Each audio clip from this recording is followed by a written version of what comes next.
Friends. This is Alia Jamal, the Heart Mentor, and today we are restarting our weekly workshop series that I believe went on for about 4 years, nonstop. And then I took a gap year, which was the year of 2025. We are restarting again. And one thing I would like to mention before we go any further, I will be going much deeper into the topics.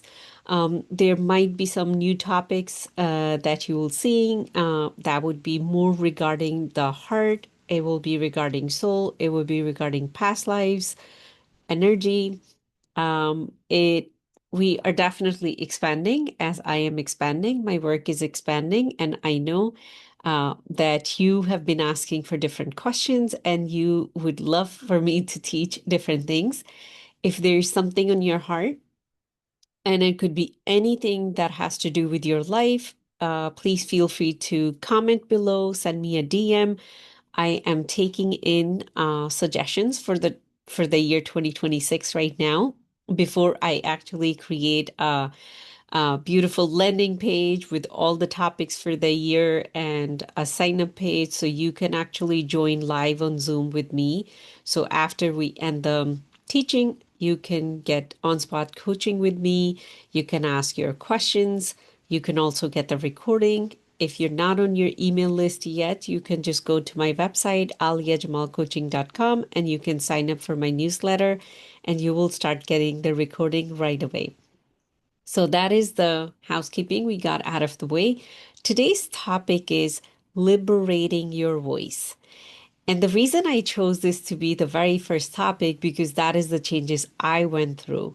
Um, if you guys have been following my story back in September 2024, I got remarried, and that took me through a very deep, I would say, transformation uh, because when we have been through a lot in life and then we meet, I would say, what feels like ease, getting used to that ease and opening our heart to a deeper level to be able to receive love one more time or to be able to receive love for the first time or to be in a healthy relationship for the first time, it requires a lot of inner growth, a much deeper work to be able to sustain that energy and to be able to continue building into that new reality.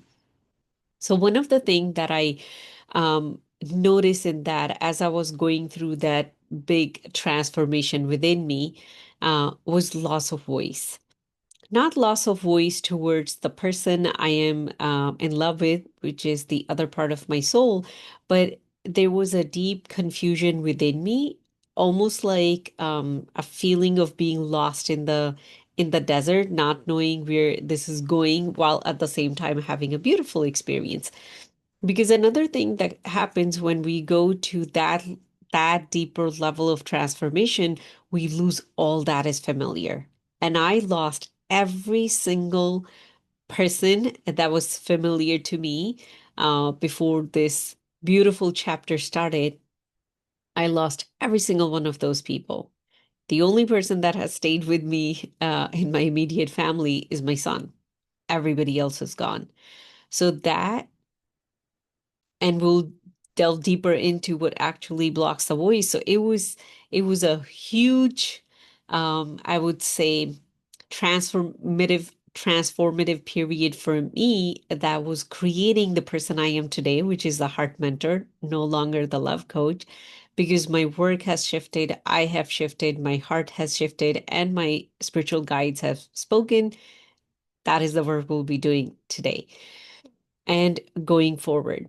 So, in order for me to go through that whole transformation, finding that voice within me, learning, putting, understanding, and here I am sharing all that with you, liberating your voice.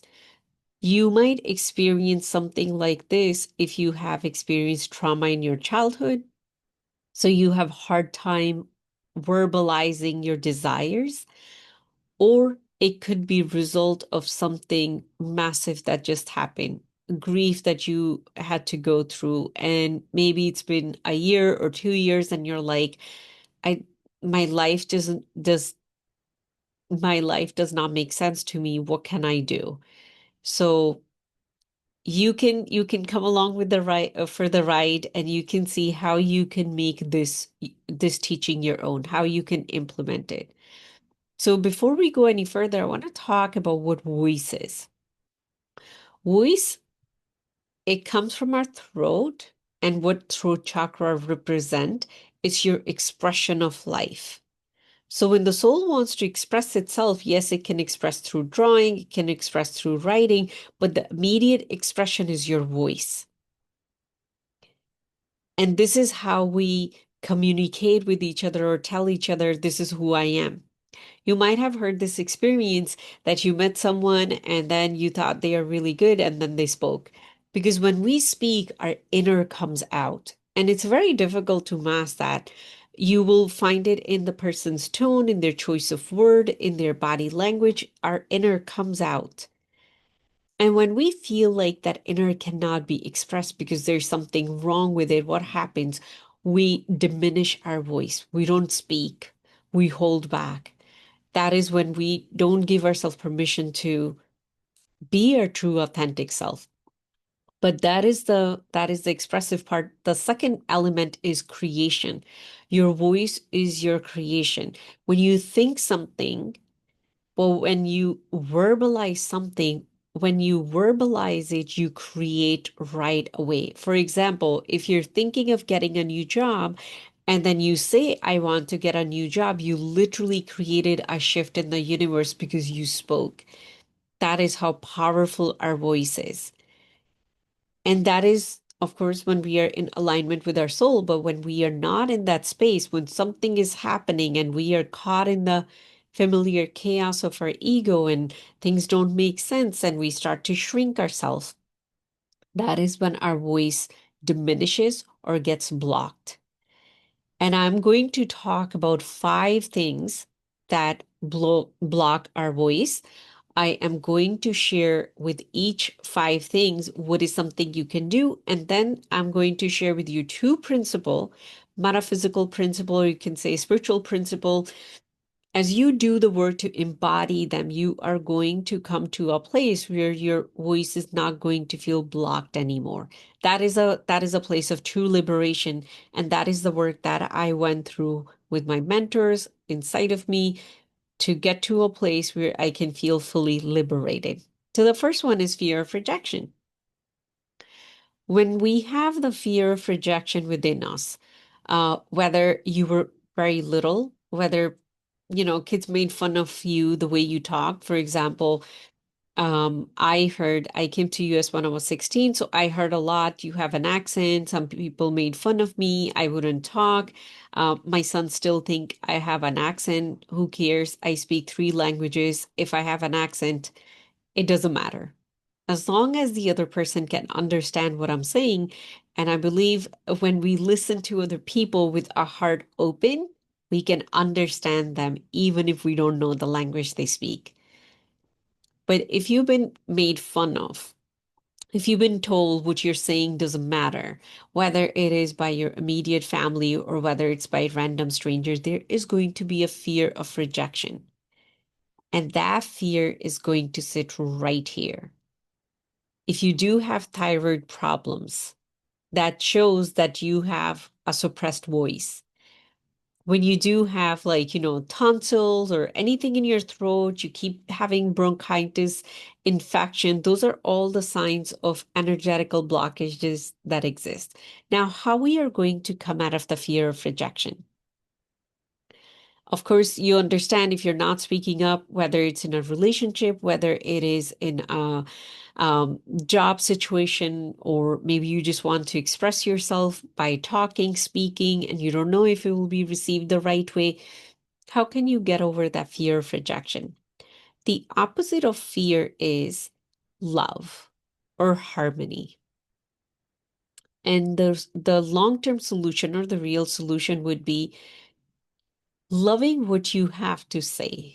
Coming from a place like, I love what I have to say. I love the way I speak. Most of the time, when other people tell you there's all these things wrong with you, over time, we start to accept it. We start to say, oh, yeah, whatever they're saying is right. Whatever they're talking about me is right, not consciously, but unconsciously. And that is when we start to make ourselves small. So fear of rejection is tied to if I get abandoned by these people, I would die. And that is the only way to get 100% over that fear is do the thing anyway. And you can do that work with a mentor. So you don't feel you're the only person carrying that energy. I don't carry the energy just by myself. I do reach out to my mentor. I work with them. I like to borrow their belief till I can develop that belief. So you can work with a mentor and carry that energy and move through that fear and give yourself an experience. I spoke my truth. I shared what I wanted to share, and I didn't die. Unless you have that experience, that psychological fear is going to keep you imprisoned. A lot of time we are not sharing our true authentic self or even our desires, especially it shows up in relationships. I had to go through that myself. We're in relationship, we go mute because we think if I said what I really want to say, I'm going to lose this relationship. But when we are walking around with that fear of rejection, it's eating up the relationship. That is poison to the relationship anyway. So maybe you can write down what you want to say and then write it down one more time, three, four times where you are able to take all the anger and judgment out of it and come to a neutral tone and share from that place. And I'm going to share with you, um, I believe in the second spiritual principle I'm going to share as you develop that skill. And I look at these things as inner skills. As you develop that skill, fear of rejection is going to be out the window. It's not going to stay too long with you.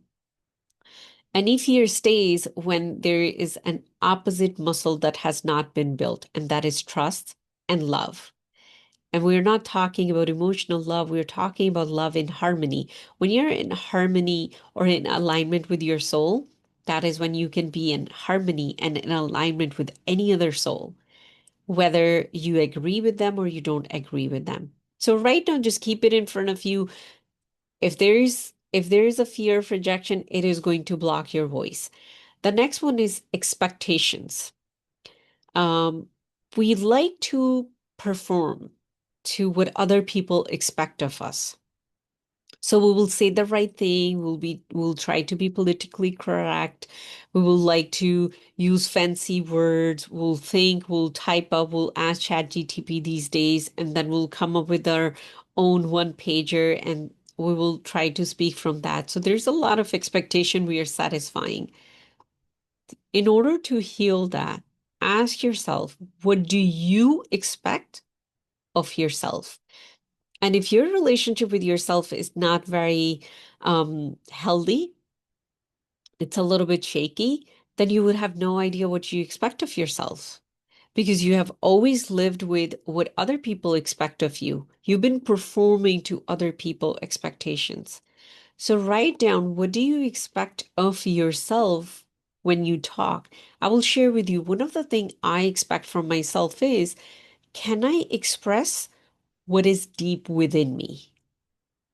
And of course, sometimes it takes work, like even getting me to this place where I can openly share that piece of transformation. I did join a specific program with a specific mentor just to work on voice expression. So I am not going to quit on me till whatever goes on within me can be translated and spoken. So, what is your expectation of yourself when it comes to life expression, soul expression, expression of your inner world?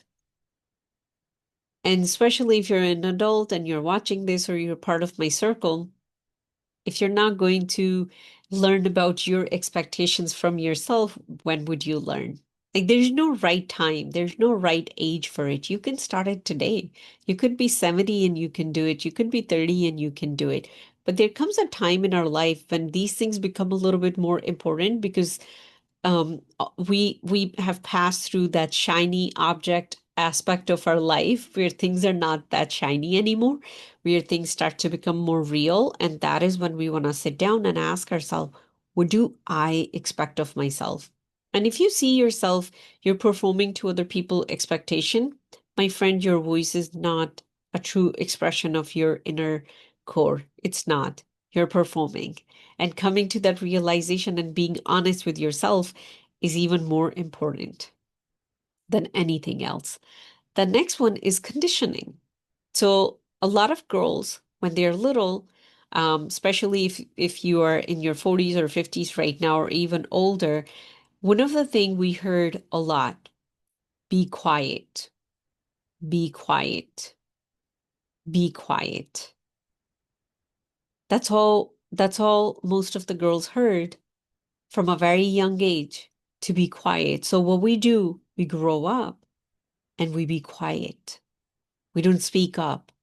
We don't share because we don't even know what lives within us, if it's worthy of sharing, if it's supposed to be said out loud, if this is something that would be safe for you to say. Because some of us got punished for speaking up or speaking too much. So be quiet became the way to go. So when there is that conditioning, now it's not that easy of a decision. You want to say, but your nervous system freezes. What you're going to do with that? Because your unconscious mind is running the show. That is where you train yourself. That is when you talk to yourself.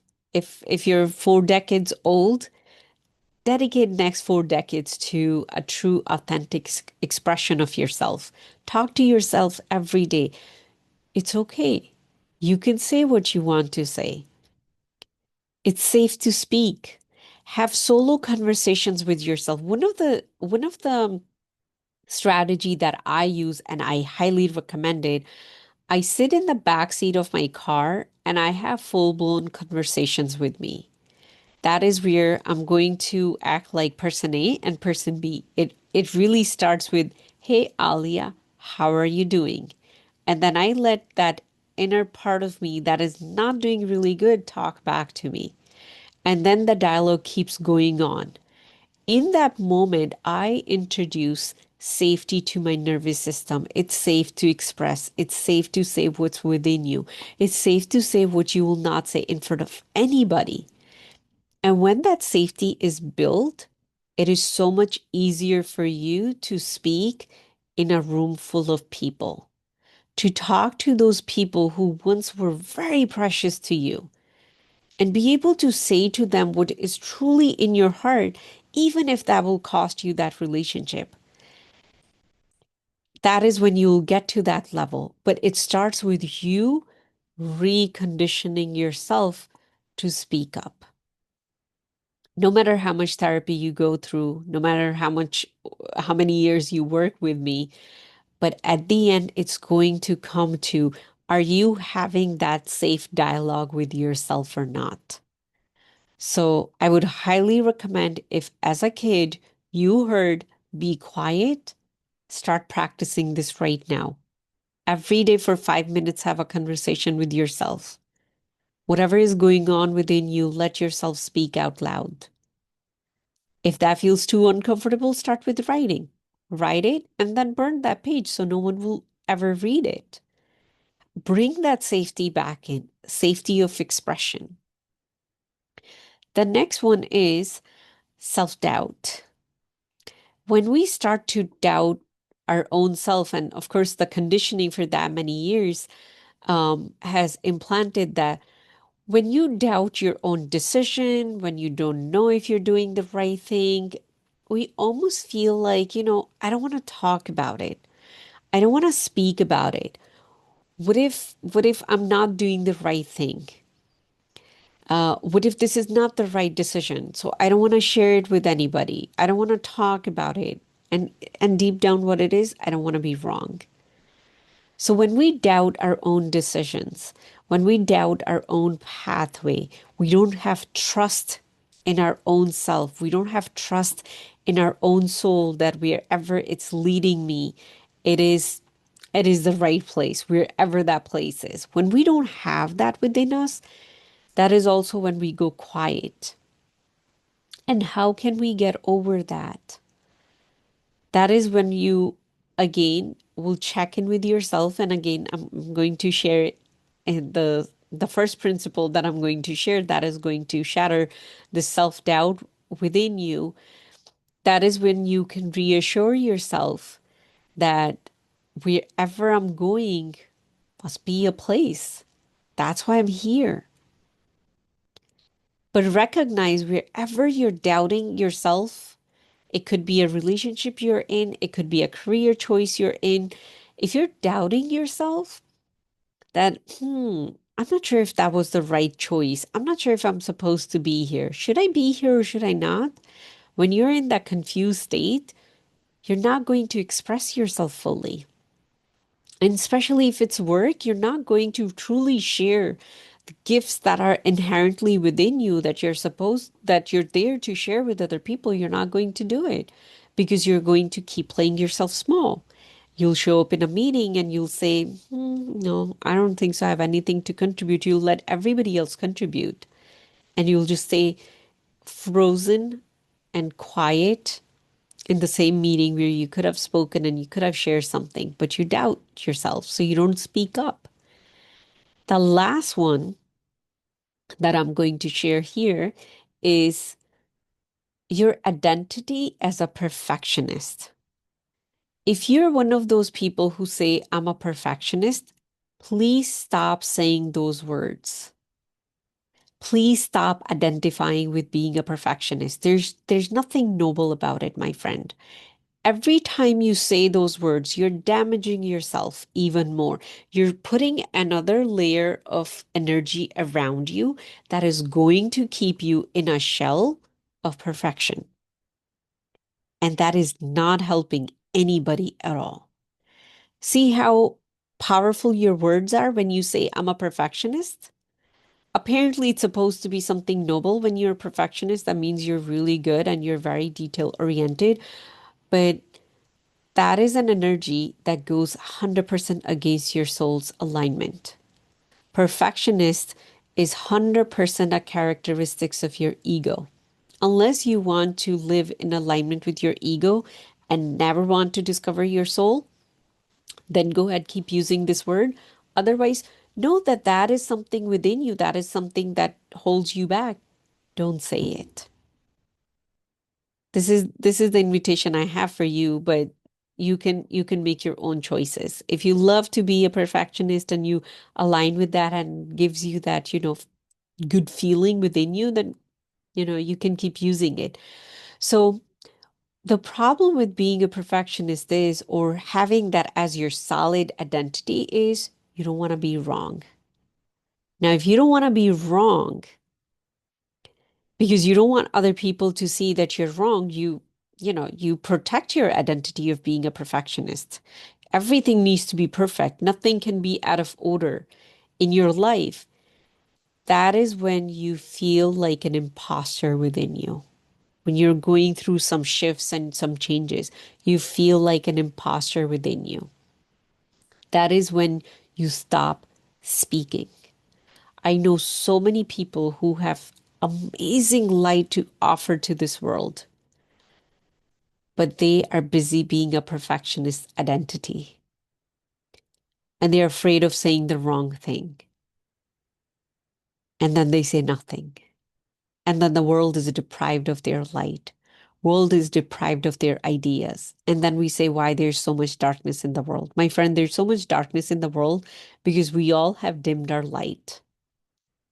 If we all let our light to go to the 1,000 volt or 10,000 volt potency, then the world would be bright, lit, and peaceful, and not this dark.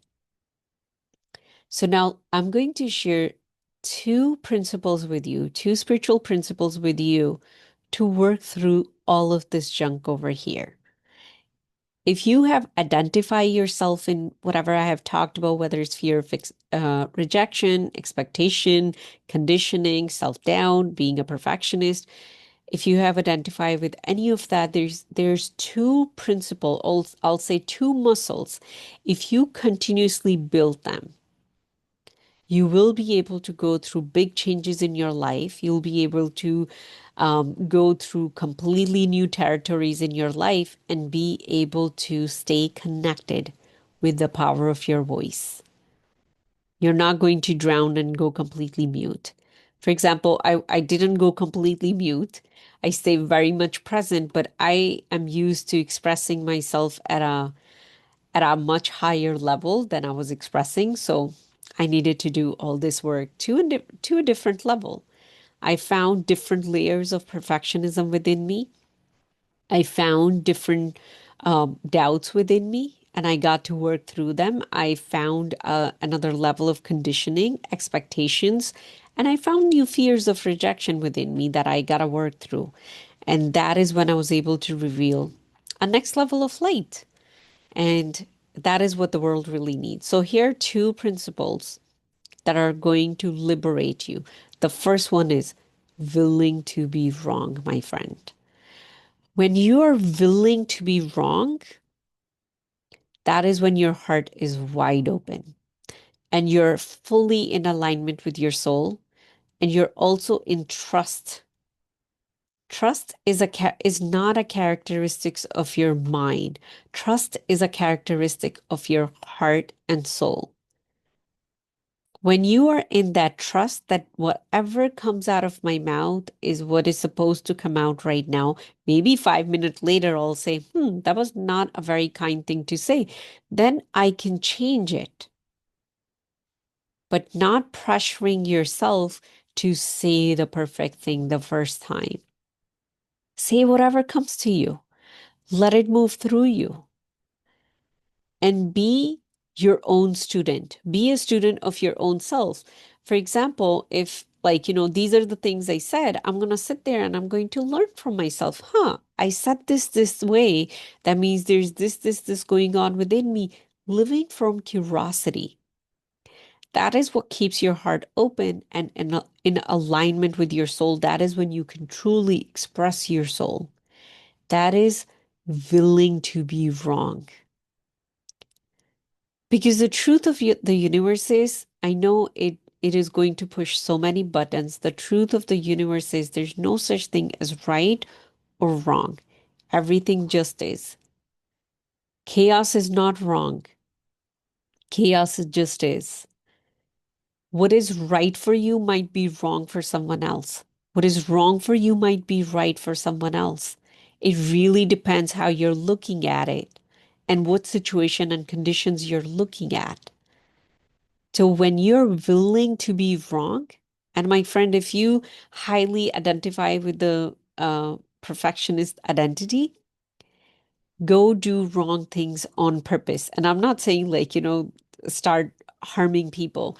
For example, if you're used to putting your utensils certain way, don't put them that way. See, that is something you're doing wrong in such a small scale and in such a manageable way you're doing it. You're training your nervous system. Things can be out of order, and that is okay. It's not going to kill you. It's not going to harm you. It can be that way. So that is when you can shift things around you and don't feel like everything needs to be in order or everything needs to be right. One of the things I'll share here very quickly, um, in a very different lifetime, I would say, back in 2011, which was a very different lifetime. I don't even know who I was at that point. I highly identify with being a perfectionist. Things needed to happen certain way. Otherwise, I'm a loser. And I will invest so much time in cleaning, washing dishes, and doing this, doing that. I was newly married at that time, and it ended up me being in bed for 3 days in a row, unable to get out, have no idea what's wrong with me. There was nothing physically wrong with me. And I went to a primary care physician, and my usual one was not available. So it was just a random doctor. And after asking all the question and checking my body, there was nothing wrong. And she sat down and she had a pep talk with me. She said, "What's really going on in your life?" And I told her the life changes I've gone through, and this is what I'm trying to do, and this is where my time goes. She gave me the best advice that I follow till this day. She said, "Get used to a messy home. Don't try to make your home looking perfect."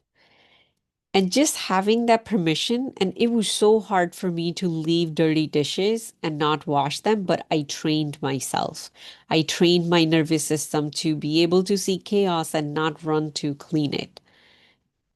Till this day, it's completely fine with me that I can leave my kitchen dirty for 2 days to the point where there's no plates left, no clean plates left. And my son would be like, "Mom, what am I going to eat in?" And I just tell him, wash one and use it. Letting go of being a perfectionist to the point. And of course, this is happening because other things are taking more priority. Washing dishes is not a priority for those 2 days. There are other things that are more important. But if I will put pressure on myself, no, I need to take care of this. I need to keep our kitchen clean too, because that is who I'm supposed to be. That is what a woman is supposed to be. That is what, like, moms are superhuman. So I need to be that. When I let go of that pressure, my friend, I created so much space in my life that I practice till this day. And I have no problem letting people into my home that is not very well put together. They can come in and see the chaos that is going on because that is not the identity I hold on to that. The one place I do not tolerate any chaos is in my inner world because that is a real home. This is your real home. If you have chaos within you, it doesn't matter how clean of a home you have or how organized of a space you have, you are still going to feel stuck, my friend. So start from inside, and the outside will naturally be taken care of. So the first principle we learn is willingness to be wrong. Train yourself to be wrong. Say the wrong thing on purpose in a safe group. Do the small wrong thing that is going to put your nervous system in overdrive and just watch what happens. This can really train you to speak up and use your voice in a authentic way. A lot of us, we talk about authenticity, but it's fake authenticity, and you know it. If you're living in that fake authenticity, you know it. I catch myself, and I work on correcting that whenever I start to go that way. That is fake authenticity. If I don't hear your soul through your words, that is fake authenticity, my friend. And you know it, I know it, but we owe it to ourselves to let that power speak through us. So our job is to do this in our work so that power can express through us so it can add to the world because world needs that voice, world needs that light. Now the second one is, which is going to be a little bit difficult for us to develop, it really put our nervous system in overdrive, and that is willing to lose it all. If you're in a relationship and you find yourself not speaking, you're having a conversation with your partner in your head, but your partner has never heard that from your mouth. You're not being authentic in that relationship. Also, you're afraid of losing that relationship. My friend, you will never get to experience what real unconditional love is unless you go beyond that. I'm afraid of losing you. You're not going to. It's going to be, you'll have fun together. You on paper, you have a partner with you, but you're not really going to feel the partnership because what's masking it?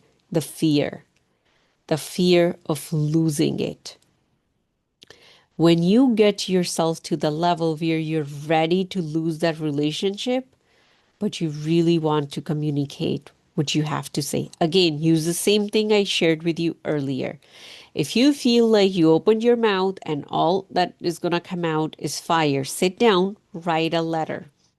See where you're attacking the person, where you're rejecting them, where you're putting your blame on them. Then write it again, then write it again to the level where it can be almost neutral.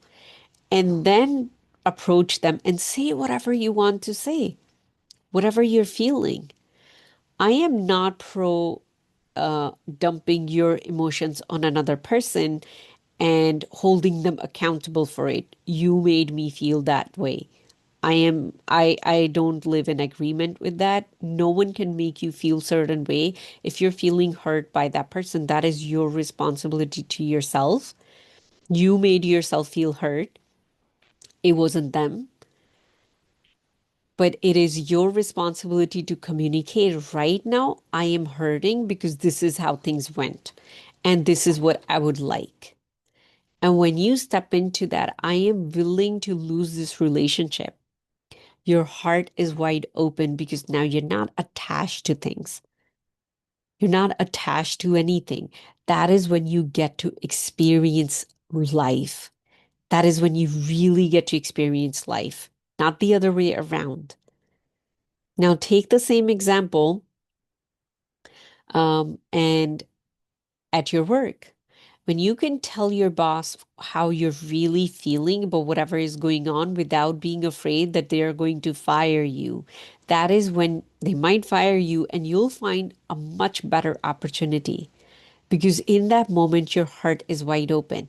Now, the principle that gets us to this level where you're ready to lose it all is embodying nothing belongs to you. That is a spiritual principle, or we can say metaphysical or universal law. My friend, nothing belongs to you. Anything that is in front of you right now, whether it's your partner, whether it's your kids, whether it's your beautiful home or your amazing education and amazing career, everything came from the light that created all the universes. And it can go back to that same light any moment. It doesn't belong to you. So when you meet your life with, I am ready to lose it all because it doesn't belong to me in first place, but I will share what's within me and I will not have imaginary conversations any longer. That, my friend, is the moment where you will get to express your true inner voice. That is when you share with the other person who you really are. Like one of the things I absolutely enjoy about my relationship and the work that I continue doing on it, I crave to experience my husband's soul. He's the other part of my soul. So of course I crave to experience that part of the whole that I'm also part of. So the conversations are much deeper. But that also requires me sharing the deepest part of me, my fears, my insecurities, my doubts, my worries, be able to express them and also be able to receive it from the other person and not feel attacked, not feel there's anything wrong, be able to have an open dialogue. And that creates such a deep experience of being a human. And that is what relationship feels like when you can truly express your authentic voice. And maybe some relationships don't belong in your life anymore, but you're dragging them. Maybe some habits of yours don't belong in your life anymore and you're dragging them. They're only diminishing the expression of your soul.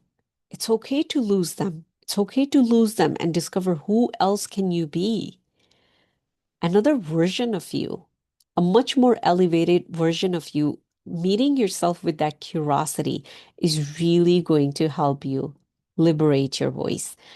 I'm trusting that, this conversation has shifted something within you, has inspired you, and has convinced you to go a little bit deeper into yourself and express that deeper part within you and let your voice be liberated. If this is the work you want to do, you want to go deeper, you can always reach out to me. You can go to my website, aliajamalcoaching.com, book a consultation. Wherever you're watching, you can comment, DM me, and I would love to be your guide to explore who you can be when you're not sitting in any boxes. With that, we are ending. I'm sending you all so much love, and I'll see you soon. Bye.